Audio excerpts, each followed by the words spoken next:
cari amici, fratelli, viviamo un momento che è importante per tutti noi, è importante per il nostro futuro, è importante soprattutto per la Lega, per il nostro movimento.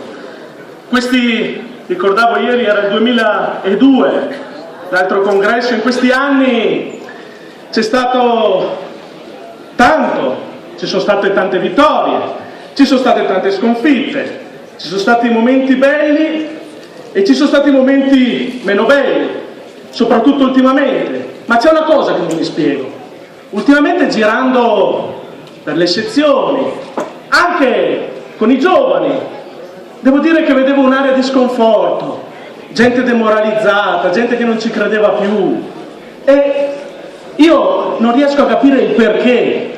Noi, se vogliamo cambiare, se vogliamo essere rivoluzionari, la prima cosa da fare è ritrovare l'orgoglio dentro di noi, l'orgoglio, e attenzione, non un orgoglio campato per aria, ma un orgoglio dovuto al fatto che dobbiamo non dimenticarci di quello che siamo stati fino a questo momento, perché se anni fa la maggior parte del popolo ci avesse ascoltato, adesso non sarebbe solo diversa l'Italia, perché sarebbe divisa, ma sarebbe diversa tutta l'Europa.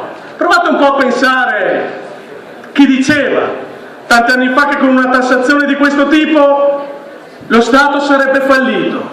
Chi lo diceva? La Lega. Chi diceva tanti anni fa che l'immigrazione non era una risorsa, ma un costo, e quella islamica in particolar modo è un pericolo? Chi lo diceva? La Lega. E chi diceva che la Cina, con la sua concorrenza sleale, avrebbe devastato il nostro sistema produttivo? Solo la Lega lo diceva. Chi diceva che la Turchia non deve e non doveva entrare in Europa? Solo la Lega. Qualche alleato che sarebbe meglio chiamare nemico un po' meno lontano vuole la Turchia in Europa, chiariamoci. E soprattutto, chi diceva tanti anni fa, mentre quattro vecchi bavosi tecnocrati italiani brindavano che l'euro ci avrebbe distrutto? Solo la Lega. E allora dobbiamo tornare a essere orgogliosi di quello che siamo stati, orgogliosi. Se qualche cretino ha sbagliato, l'abbiamo già cacciato, non ci interessa. Noi siamo un movimento di idee che avrebbero cambiato la storia. E purtroppo la maggior parte delle persone, magari noi a volte ci siamo anche spiegati male, ma la maggior parte delle persone hanno seguito la canaglia mediatica. Non vi dimenticate mai, giornali e televisioni sono pagati da qualcuno e non sono mai nostri amici, mai, e assolutamente non ci riconosceranno mai il fatto che noi sull'euro dicevamo determinate cose e anche sull'immigrazione. Anzi, vi ricordate un anno fa, Monti, la più grande persona del mondo, ci salverà sicuramente, ci ha distrutto. E tutti i media che lo esaltavano, il grande professore, ricordo in Parlamento europeo, solo la Lega era contro Monti, tutti, PD, PDL, Italia dei Valori, e addirittura i comunisti lo applaudivano quando noi lo criticavamo e ci dicevano tornate nelle valli, ci dicevano i pseudo alleati. Ebbene, allora cari amici, è evidente che dobbiamo ritrovare l'orgoglio. È evidente anche che qualcosa non funziona nel movimento, e che qualcosa non funziona è evidente perché ci siamo un po' imborghesiti.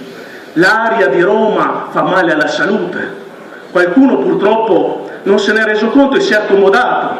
Noi dobbiamo ricordarci che a Roma dobbiamo fare una battaglia, perché Roma rappresenta la capitale di uno Stato che è il nostro nemico, è un nemico. E per farvi l'esempio di dove secondo me si è sbagliato per esempio su un fatto, ve la faccio breve. Noi non dobbiamo andare a Roma perché dobbiamo piazzare qualche giornalista nella RAI. Noi la RAI la dobbiamo annientare, così almeno non pagheremo più il canone, oltre che sentirci insultati quotidianamente da quella televisione che non serve a nulla. Adesso una cosa positiva l'hanno fatta quelli dell'Europa, hanno chiuso la TV greca, io mi auguro che lo facciano pure in Italia, così almeno mandiamo a casa un po' di raccomandati che non servono a nulla e che raramente sono del nord, e se sono del nord non amano certo la Lega. E quindi capite bene che in questo momento così difficile Noi vediamo tanti dei nostri che magari sono un po' così moderati e ci preoccupiamo perché ci serve una Lega diversa, una Lega che ritrovi il carisma, una Lega che ritrovi la leadership. A me non interessa diventare una succursale del PDL o una succursale di Roma. Se questo è quello che dobbiamo diventare, beh, io non ci sto. A me questo non sta assolutamente bene. La Lega deve tornare ad essere la potentissima rappresentante dei popoli del Nord. E allora